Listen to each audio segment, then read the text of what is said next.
Daryl says, hey guys, I found a local business in my area I want to approach for rank and rent. How do you approach deals? Do you go month to month or 3-month retainer or something? I always do just month to month. Seriously, I do that with my retainer clients too. I don't like, even for lead gen, especially, I would do just month to month or pay per lead or revenue share, which I don't recommend until you developed and established a trusting working relationship with a lead buyer or a renter, or however you've monetized your lead gen assets. I do not recommend revenue share until you've developed a trusting relationship. And even then you can trust, but verify. You have to verify, because I've done a lot of revenue share engagements over the years, and I've had a lot of tree service contractors steal from me. And I found out through various ways, and which never made any sense to me, but it happens. So anyway, I do just month to month, and I do the same thing with my retainer clients, agency clients, because I always said, I talked about it earlier, if I'm not doing my job, they should be able to fire me. And if I don't like working with them because they're a pain in the ass, I should be able to fire them. And so I just do month to month. Okay. Wanting to build long-term value, but also some cash flow security. So I'm not left with the site sending leads nowhere and burning money without the leads getting service. More reason, guys, to go into a single industry, build all of your assets in one industry, and then build an agency, a niche specific agency, so that you have a pipeline full of prospects that will always be available and ready. So in case you have lead gen assets that you lose a lead buyer, or they decide to stop paying you, you've got a pipeline full of leads that then you can remonetize that asset for, right? The problem that a lot of us have in this industry, and I myself was included in this before I learned this through a lot of trial and error and a lot of time invested in this industry, is that we go through these feast and famine cycles. Like you just mentioned, you go out and you put all this work into building these assets. It finally starts to produce. You go out and you find one buyer and your work is done, right? And then you wipe your hands and you go on to your next project. And then at some point, the buyer decides they don't want you anymore. They don't need you, whatever. They stop paying you. And then you're scrambling, as you just said, because you've got a lead gen asset that's flapping out in the wind, generating leads, and you don't have anybody. And you've got to go turn back on a prospecting machine. And if you don't do that consistently, that can be an enormous amount of work. And then you got to start sending out emails and start fielding phone calls. And all this time, your lead gen asset is not producing any money. But if you had an agency that had a pipeline full of prospects in that particular industry, then at any given time that you had a lead gen asset lose monetization, you have the ability to contact warm leads already and remonetize that asset, right? So why not fill your pipeline consistently full of leads in a particular industry so that you always have more business at your fingertips? Whether that's rank and rent, lead gen, pay per lead, revenue share, or retainer based, it doesn't matter. If guys, again, I've been guilty of, we all have, I'm sure, but I spent many years in my digital marketing career, SEO career, whatever, going through that feast and famine, right? Feast and famine, peaks and valleys. Turn on the prospecting machine, send out, do prospecting and everything for a few weeks, start getting some leads in, book some sales calls, go through some presentations, close a couple of sales, and then you turn all the prospecting off and go into fulfillment mode, right? You go spend 2, 3, 5 months, whatever, going into fulfillment. The whole time you got no leads coming into your business, no new revenue, no new opportunities. And then 5 months later, okay, now you've got whatever, 3 months, 5 months, whatever. You get them to a point where now it's less work, because our work is front end heavy work, right? SEOs, we do a lot of front end work. And then once we get it ranking, you can take your foot off the gas a little bit and cruise, right? For the most part. So you get to that point where you can cruise a little bit. Now it's like you start thinking, okay, now I'd like to bring some new business in. So what do? You got to go fire it all back up, go through that same process again, and then boom. That's not how you should operate a business, guys. And again, I'm not saying I was above this. I learned this the hard way because I struggled for many years to have consistent lead flow. Once you get consistent lead flow, it changes everything. It changes everything. It changes how you pitch, how you present, like seriously, a prospect can smell desperation through a Zoom call. So if you're desperate to secure new revenue, like they can smell that. They can sense your desperation. And that puts you at a disadvantage right off the bat. But if you have a pipeline full of leads that people are already familiar, they're warm, they at least know of you and of your services, then, and again, you've got a pipeline full of them, then you're not so desperate. Because if you're booking 5 or 10 sales calls per week, every single week, do you care about any one of them closing? No, you really don't, because you know you've got 5 other calls scheduled this week. So if this first one doesn't go right, so be it. And that also prevents you, or should prevent you, from bending over backwards to close the sale and doing all kinds of additional things that you're not getting paid for, right? To try to sweeten the deal to close the sale, or to bend over backwards for pain in the ass clients that continue to do mission creep or scope creep, right? Where they keep adding stuff on and asking for additional favors. And because you don't want to lose the revenue, you continue to just do it.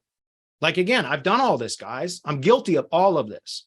So I'm just telling you from personal experience, man, it changes everything. When you have a pipeline full of leads and you've got 5, 10 sales calls booked per week, you don't have to deal with that crap anymore. Like, here's my offer. This is what I can do. It either works for you, or it doesn't. And if it doesn't, that's fine. It was a great conversation. I'm here when you need me if you change your mind, but I've got another call to go on. Thank you for your time, right? If you got a pain in the ass client that wants to give you a whole lot of trouble, like I was talking about earlier, always be transparent. But if they want to micromanage your work, would you continue bending over backwards for that one client when you've got 5 other sales calls this week? You know what I mean? Would you continue doing that extra stuff for this one client that wants, hey, would you mind doing this? If you need the money, you're going to do it.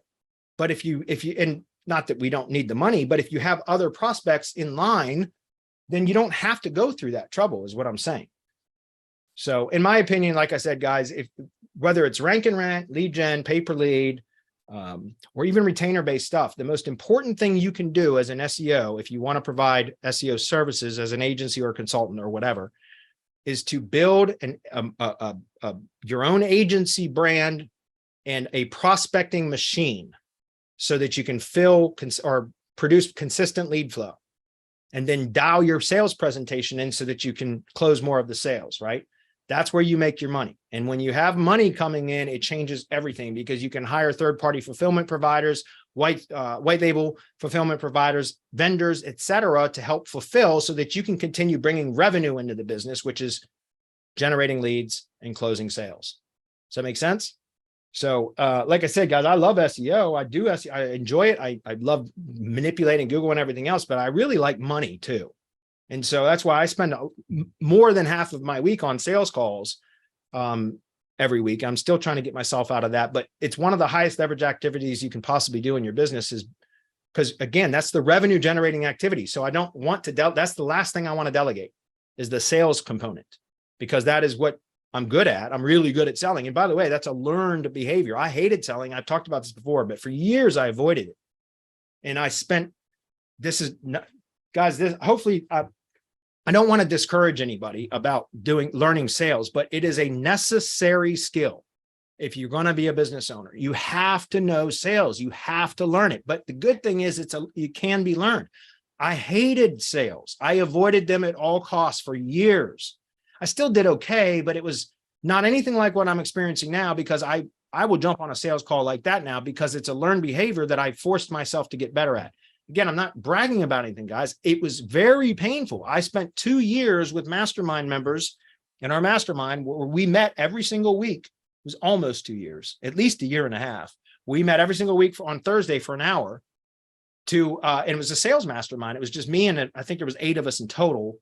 And eventually it shrunk down to about 5 of us over the course of the year and a half. But we met every single week for a year and a half, almost 2 years, and just worked through different sales books and sales programs and talked about that and applied on a week-to-week basis. Whatever we would learn and discuss one week, we would apply that following week. And then we would discuss what our results were the next week, and then talk about what we had also learned that week from our homework assignment from the previous week. And then we would apply that the next week. Does that make sense? And so it was a process of learning, applying, learning, applying, learning, applying, not just reading sales books. No, reading sales books, then applying the strategies, and then recording our progress or reporting what we did, like how successful or unsuccessful it was, et cetera, and talking it through.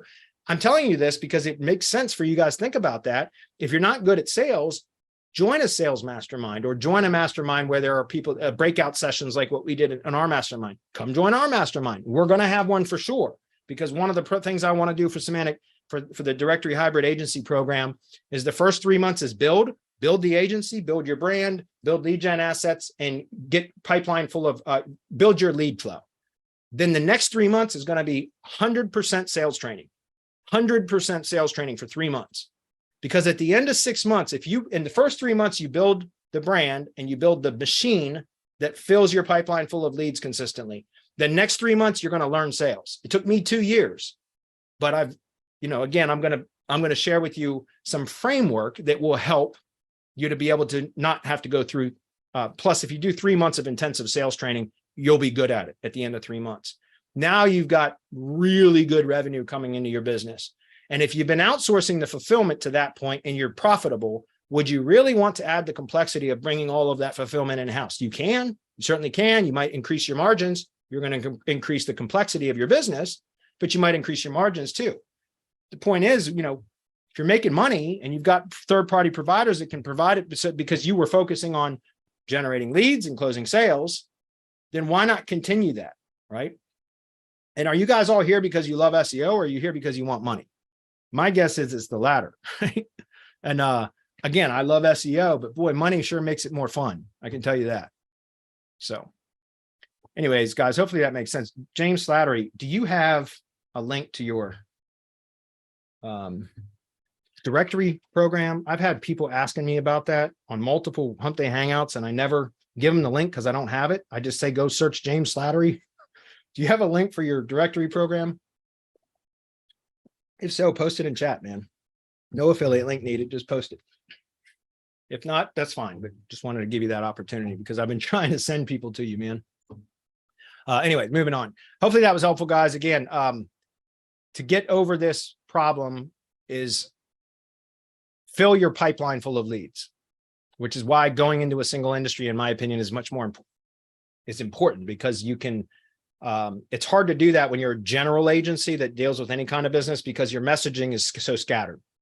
When you find in a particular industry, you can dial in your messaging, and through trial and error, you will figure out what works, what is compelling, and what gets results, like gets them to convert, closes sales, etc., gets them to respond to ads. Like over time, you dial that in and you get really good at it. But if you're doing if you work with any business that will talk to you, good luck, because your messaging is going to be so scattered. You're always going to struggle.